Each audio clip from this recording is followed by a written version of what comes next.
My pals and I sometimes hang out with a man we'll name Mark. Mark is now in his 40s, happily married to a lady, and the couple has 2 teenagers. I'll relate this tale as accurately as I can based on what Mark told us.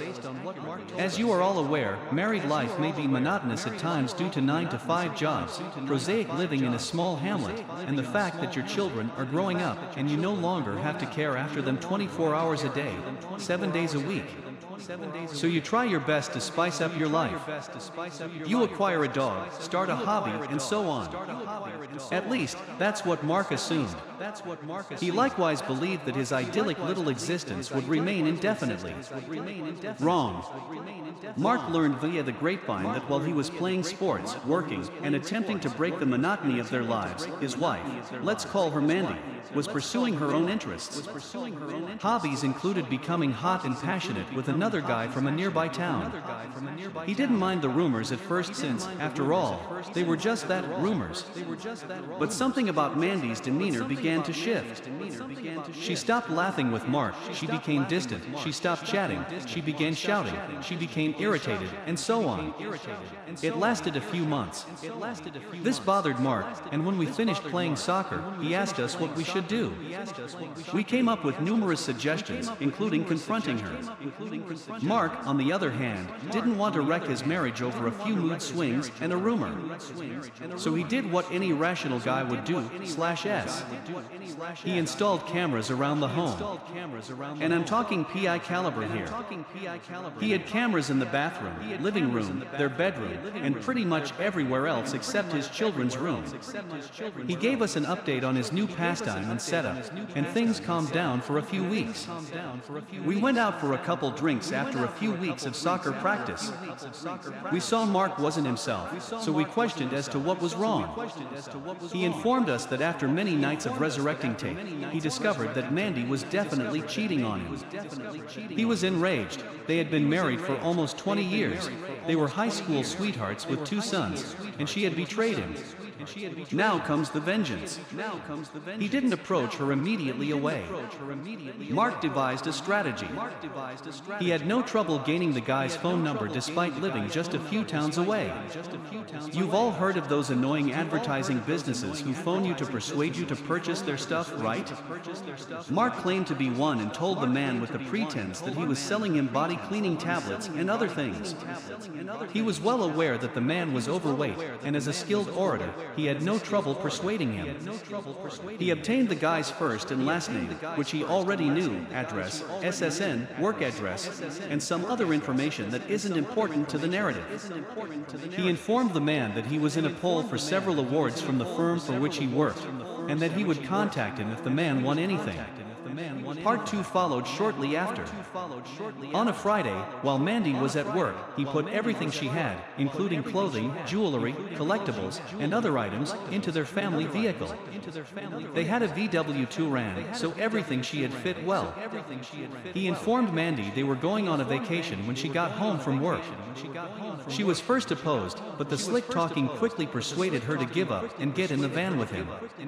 Before that, he drove the boys to one of our friends' home.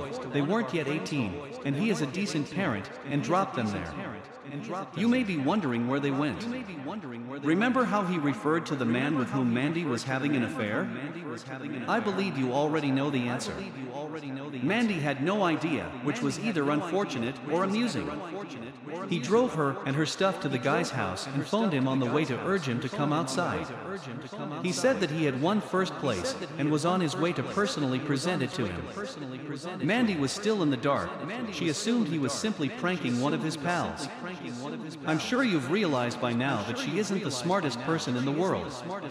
Imagine her and the guy's expressions as he pulled into the parking place at the guy's home. He got out of the vehicle, shook the guy's hand, and said, "Here is your reward, sir. I suppose you know what it is." I went away after one final glimpse at Mandy's blanched face. He obtained custody of both children because he was better off than she was, and he also informed the court she was unfaithful, which was why he was divorcing her, All of this occurred last year, and as far as we know, the man was an A grade, and she dumped him shortly after a few beatings and visits to the ER/police station. Mark was able to get over her after some time and a lot of drink, but he and his sons are doing well. They were both old enough to recognize their mother was at fault, yet they still hardly spoke to her when they visit. She attempted to re-enter Mark's life on a few occasions, but he did the wise thing and urged her to go. After we went out for a few drinks after soccer, he told us this tale. I had to go to the toilet because I was laughing so hard envisioning the entire scenario that I wet myself. I hope you had as much fun reading this as we did. It's not an SSN, and we're not from the United States. Because so many people got caught up on it. It's a tax number, and I'm guessing he requested for it to seem more credible. Edit 2 corrected a few spelling mistakes. Many folks are reading a lot into every element of Mark's tale that I gave. For example, how he managed to fit all of her belongings into one automobile. Of course he couldn't, and maybe he hired some movers later. Consider the vehicle to be stocked with items for a vacation, or whatever floats your boat. As I previously said, I am writing this from memory, so certain details may not add up to your keen eyes. Be cautious. I also did not attend the custody hearing, but the kids live with him and see the mother every other weekend. I inquired how it was going, and they said it was fairly petty between her trying to earn their approval and convincing them she wasn't at blame. I believed them since they were 16 and 17 years old at the time. I suppose I should apologize for doing so. Finally, is this tale fabricated just because he obtained the rights to the children? I'm not sure how things are in the United States, but courts here, as far as I know, consider everything. They would rather give them to someone who is more able to care for them.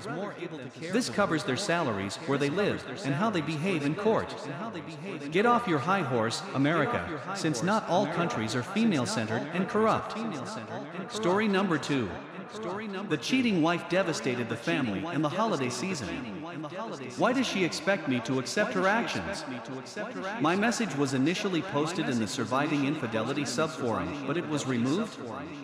Someone recommended that I repost this here. So I'm hoping I don't get blacklisted here. The comments has been quite beneficial to me. My wife, 37F, started a new job 4.5 months ago and acquired some new pals as well. They didn't appeal to me, 36M. They were all staunch feminists, professional victims, and SJWs. They are the kind of ladies that will scream at you for opening the door for them. Or not, if you're not going to open the door for them. You can't win in either case. I laughed it off at first, but in the past 2 months I've seen some troubling changes in my wife. We've been married for 11 years and have 2 children, 10F and 8M. It grew worse and worse. She'd accuse me of all sorts of rubbish, like I was born bad since males historically oppressed women. Say what? Whatever I did for her, things she would usually enjoy, became grounds to argue. Everything was gibberish. I tried to be patient, and these debates generally ended with me saying something like, "But I haven't done anything wrong to you. Isn't the only thing I'm guilty of loving you?" It was typically enough to make her mumble. The following day, she'd do the same thing again, but with slightly different reasoning. Then, around 5 weeks ago, I had a strong gut sensation that something was badly wrong. She returned late at night without informing me. I couldn't contact her phone. She was fairly inebriated, and she seemed aloof and chilly. The following day, she'd reject me and tell me I was being too controlling, that I was reading too much into things. This occurred a couple of more times. I attempted to spy on her phone, but couldn't discover anything conclusive, although I thought she had erased many of her texts. I did come across a post with one of her new pals where they were talking about how she would approach me and ask for an open relationship. I understood right away what my instincts were telling me. She was cheating. My wife said in the thread that she will speak to me about it on what is currently the second Monday of December. My children are spending Christmas with their grandparents, and we were supposed to join them today.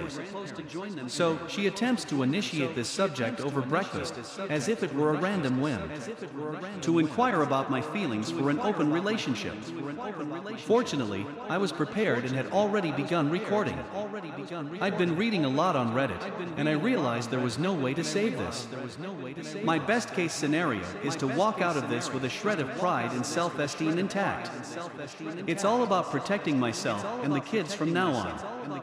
I didn't shout or holler. Instead, I went straight into jaw-clenched questioning mode. She had been all up until this moment, but it quickly vanished when she saw the expression on my face. Myself. Who is he? She. What exactly do you mean? Tries to seem naive, as if she doesn't understand. Me. If you want to talk to me, don't treat me like an idiot, and at the very least be honest. What is the purpose of this talk if you can't be honest? She. What exactly do you mean? Me. If you lie to me now, we won't be able to have the conversation you want about our relationship. It's evident that you're concealing something.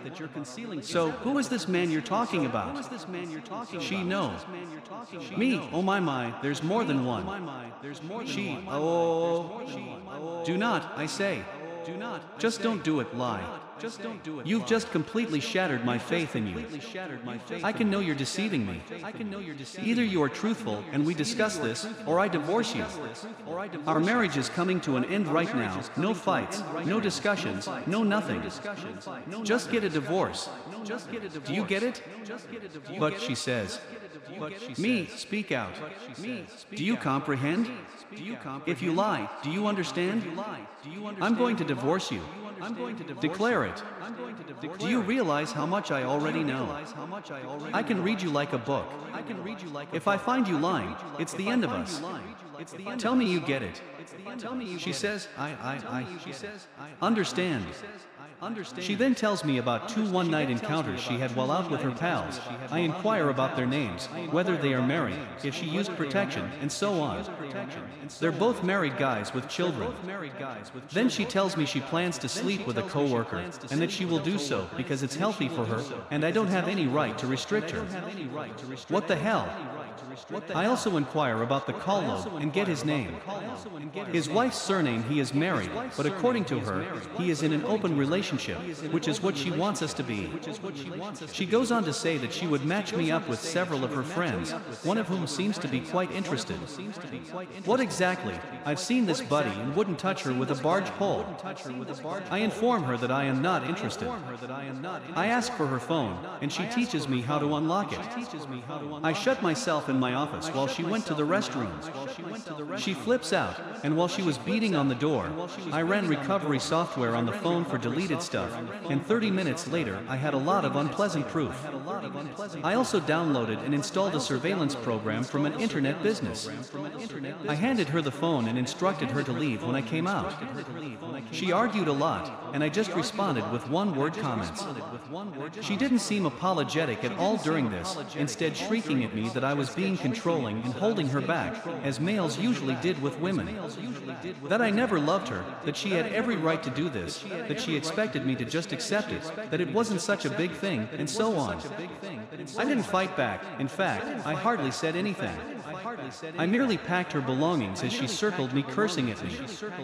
I eventually wound up at the front entrance, where I waited calmly until she ran out of steam.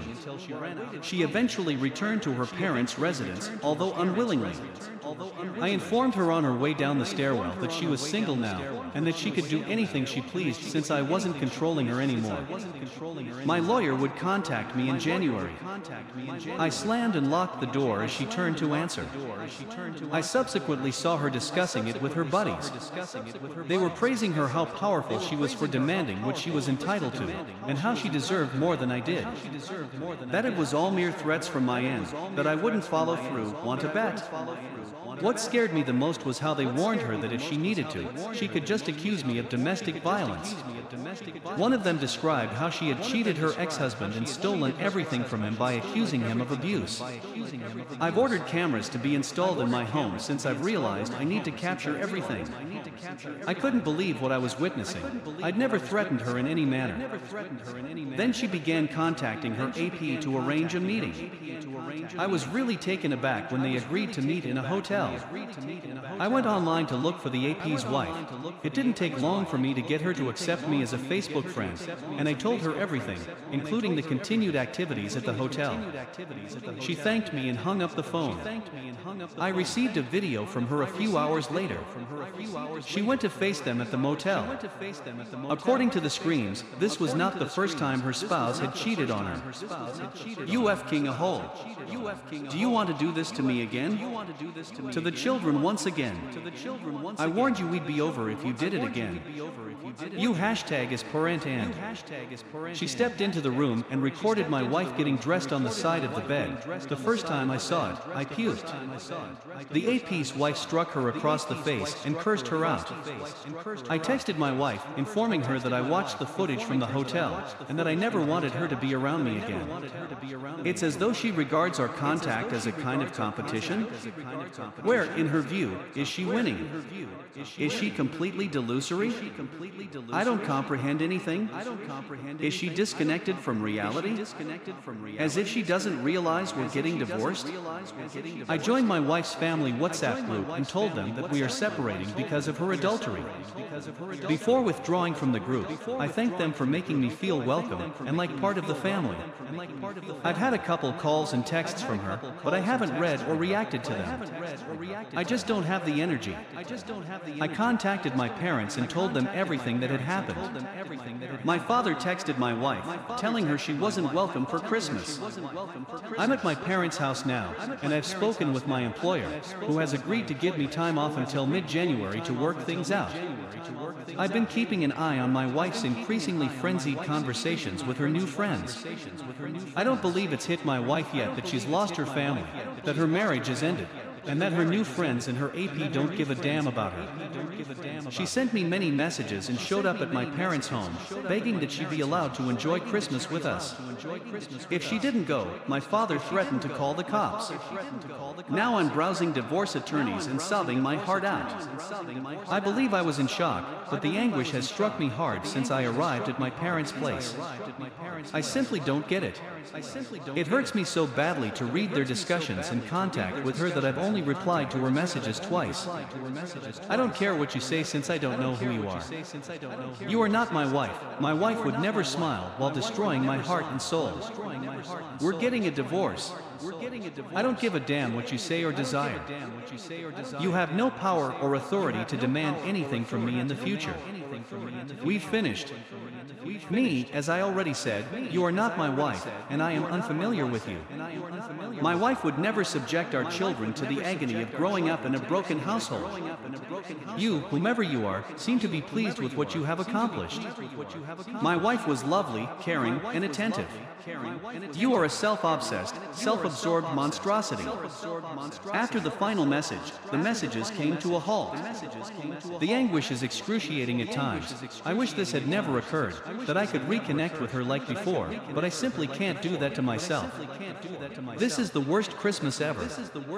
I couldn't help myself, but I told the kids that mommy no longer wants to be a family, that she wanted to be with other guys, and that we were going to divorce.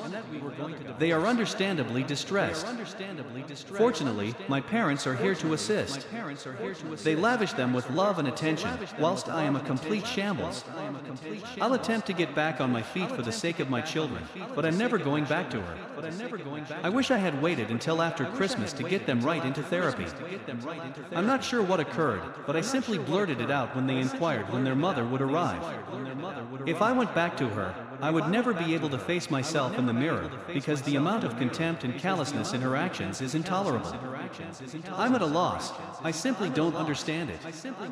Why does she think she can demand anything from me at this point? Is she sick or what? Sorry for the rambling tirade.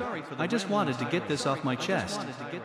Edit. I found out that I am okay with the surveillance after speaking with a lawyer a buddy knows. The phone is mine, as is the subscription. My wife uses it, but I own it.